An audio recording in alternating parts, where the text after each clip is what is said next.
de las cosas y de los eslogans más interesantes que hemos tenido en el Valle del Cauca en los últimos años, y es pensar en más y mejores empleos para el Valle del Cauca. Creo que esto es muy importante en el Valle del Cauca hoy en día, no es solamente generar empleos, sino generar buenos empleos.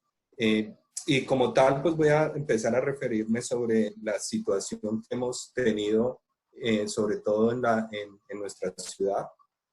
Bueno, esta era una diapositiva de Lormet, voy a pasar rápidamente por ella, y del proyecto Un Valle del Conocimiento.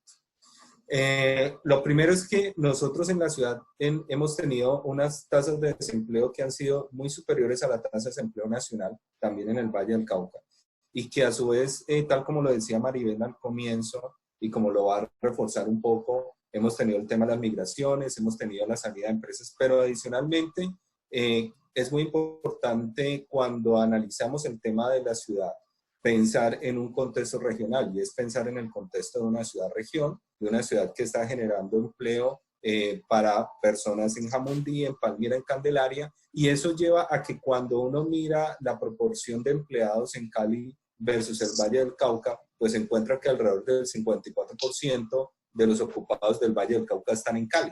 Por lo tanto, los efectos en términos generales del COVID, en tanto más nos afecte a nosotros, pues obviamente los efectos sobre el Valle del Cauca van a ser súper complejos. Eso en términos de los ocupados, el 57% de los desempleados del departamento están en nuestra ciudad. Entonces, pues eso a su vez muestra cómo un shock y cómo los shocks que se van a generar, o cómo el efecto del shock del COVID, pues nos va a afectar no solamente a la ciudad, sino también en el Valle del Cauca.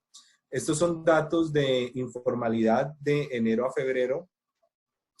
Básicamente son los datos de febrero, porque los datos de marzo pues ya sabemos que tienen algunos inconvenientes, y lo que se ha compartido en las bases de datos de marzo pues digamos, son bastante precarios. Por un lado tenemos informalidad institucional por estrato, y por otro lado tenemos informalidad que es la que calcula el DANE. En términos generales estamos hablando que la informalidad del DANE es más o menos alrededor del 49%, mientras que la informalidad institucional pues sería alrededor del 69%. Yo creo, John, que podemos decir que es informalidad institucional, que creo que hay personas que puede que no sepan. Sí, la informalidad institucional es básicamente aquella informalidad que estaba por ausencia de pago en seguridad social, salud, pensión y contratos. Entonces, aquí están los datos de la informalidad institucional por estrato, y también el tipo de informalidad por número de trabajadores o número de empleados. Entonces, lo que uno observa aquí, en primer lugar, es que la informalidad se concentra en nuestra ciudad, en los estratos 1 y 2, y por otro lado se concentra en empresas unipersonales o hasta 3 trabajadores. Eso concentra más o menos casi un poco más del 50%, un poquito menos del 50%, pero digamos ahí es uno de los temas bien importantes para pensar en términos de la ciudad. Con respecto a los sectores, el sector principal que genera empleo en nuestra ciudad es comercio. Luego sigue industria manufacturera. Estos son los datos de enero y febrero. Para ahorita vamos a mostrar los datos de marzo. En enero y febrero, tanto comercio como industria manufacturera, hoteles y restaurantes, transporte y actividades inmobiliarias son los sectores que más empleo, y también por otro lado, pues son los sectores donde se va a presentar, o donde se presenta los mayores efectos del COVID. Esto es el dato de empleo para marzo del 2020. En la primera columna es febrero del 2019 versus febrero del 2020. Cuando uno miraba los datos de febrero y cuando uno mira los datos históricos, en febrero siempre hubo un incremento. Y cuando uno mira los datos de febrero a marzo, también hubo un incremento. Es decir, del 2019, de febrero a marzo se incrementó en un 3.78%, pero entre febrero y marzo cayó un 14.5% el empleo. Y si uno compara marzo del 2019 con respecto a marzo del 2020, la caída también fue de un 14.4%, es decir, más o menos alrededor de 162.000 empleos se dejaron de generar en la ciudad. Estos son los empleos y la tasa de variación de empleos en los datos de marzo. Como pueden ustedes observar aquí, comercio cayó un 21%, agricultura obviamente pues uno de los que más cae, luego sigue hoteles y restaurantes, y así sucesivamente. El único sector en el cual hubo un repunte fue actividades inmobiliarias, empresariales y alquiler, que creció, bueno, en un 11%, y el de intermediación financiera, que claramente también creció. Pero el resto de sectores pues cayeron dramáticamente. Suministro de electricidad y agua, el número de empleos, digamos, ahí cayó sustancialmente. Por otro lado, estas son algunas de las encuestas que se hicieron en la ciudad. Esta fue una de las primeras encuestas que se hizo por parte de la Secretaría de Desarrollo Económico. Esto nos mostraba una percepción en términos sobre el empleo. La percepción en términos generales era que el empleo iba a caer en los meses de marzo y abril. Esa percepción por sectores lo que nos muestra es que casi alrededor en todos los sectores se iba a presentar una caída más o menos del 60%, y si uno lo ve en términos de los datos, digamos, no solamente del ORMED, sino de la Secretaría de Desarrollo, sino también del ORMED, en una encuesta que hicimos, pues esto estaba más o menos similar. También por la misma época, eso fue hacia finales de marzo, hicimos una encuesta a los miembros del ORMED para saber cuál era su percepción en términos del efecto del COVID sobre el empleo en la ciudad. En su mayoría consideraban que en el caso de industria manufacturas pues iba a caer un 60%, construcción un 80%, etcétera, y en total pues era alrededor de un 56%. Estos son los datos en términos de cuánto iba a afectar esa reducción en el empleo, y esa reducción era más o menos el 43%. En unos datos que hicieron en la Cámara de Comercio con alrededor de 500 empresas, 500 empresarios, ellos manifestaban que la reducción iba a ser alrededor del 40%. Estos otros datos aquí abajo son qué tanto pueden las empresas de la región sostener la nómina, y alrededor del 59% de las empresas de la región puede sostener la nómina hasta un mes. Si uno suma 2 meses, pues eso le da más o menos alrededor del 78-79% de las empresas solamente pueden aguantar dos meses. Y en el caso de las empresas de teletrabajo, el 80% solamente de ellas podría aguantar nómina durante 2 meses. También le preguntamos al ORMED, a los miembros del ORMED, cuál era su percepción sobre la tasa de desempleo. Esto da, en términos generales, muy parecidos. Uno de los temas que tenemos que ver, obviamente, con los datos de marzo es el incremento en el número en la inactividad, que efectivamente, reajustando los datos, podría dar, en el caso de la Nación, 18%, pero si lo miramos en Cali, cuya tasa de desempleo siempre ha estado mucho más alta, pues eso podría ser alrededor del 20%. Bueno, los miembros del ORMED pues pronosticaban alrededor de una tasa del 25%, que luego iba cayendo más o menos hasta el 20% en el mes de junio.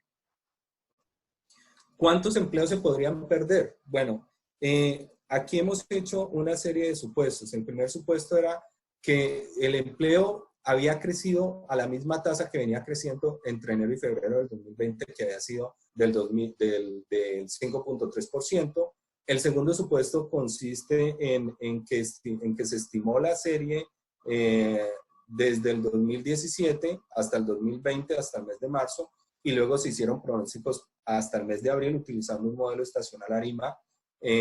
Y luego lo que hicimos fue 3 escenarios. Uno, que la disminución del empleo iba a ser igual a la que se pronosticaba por el ORMED. 2, que la disminución de los empleos iba a ocurrir solamente en los sectores de comercio, manufactura, industria, hoteles, restaurantes y transporte, y en la magnitud que había previsto el ORMED.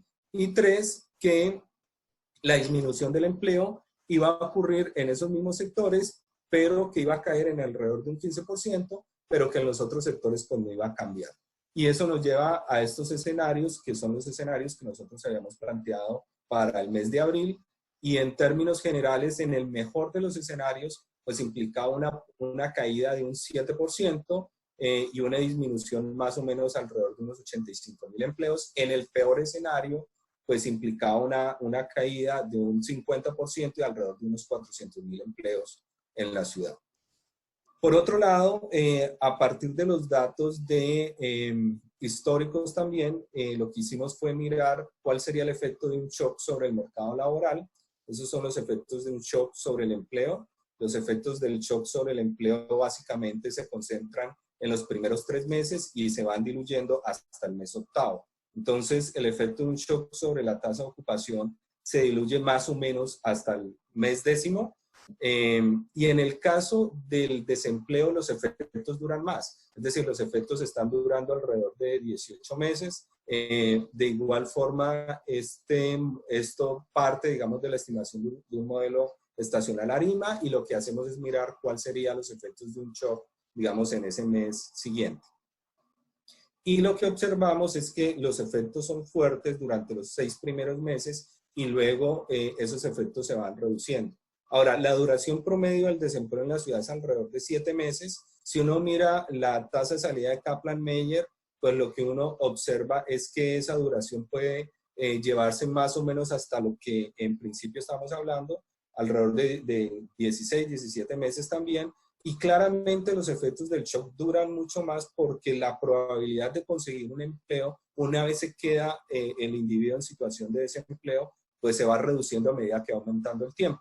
Entonces, eso hace que ante un shock como este que estamos viviendo, pues existan más periodos en los cuales los individuos van a estar en situación de desempleo. Pero por otro lado, ese shock afecta más a aquellos grupos que son más vulnerables y que también la OIT había definido como grupos vulnerables, que son básicamente mujeres y jóvenes. Entonces, lo que uno puede observar de la Kaplan-Meier, aquí no tengo otras estimaciones sobre un modelo de hazard rate,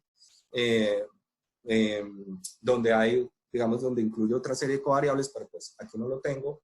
Y lo que uno observa en términos generales es que efectivamente las mujeres duran más periodos de tiempo para conseguir empleo, y los jóvenes, y si uno combina adicionalmente jóvenes y mujeres, pues esa tasa o esa probabilidad de conseguir un empleo se va disipando o haciendo cada vez más difícil, digamos, que consigan un empleo. Yo dejo hasta ahí. Vale, John James, muchísimas gracias. Bueno, muchos datos. Entonces voy a tratar de resumir algunos para conectarlo con el tema que vamos a mostrar ahora sobre población vulnerable, que creo que una de las políticas del gobierno ha sido proteger el empleo, y en eso podemos estar de cierta forma de acuerdo.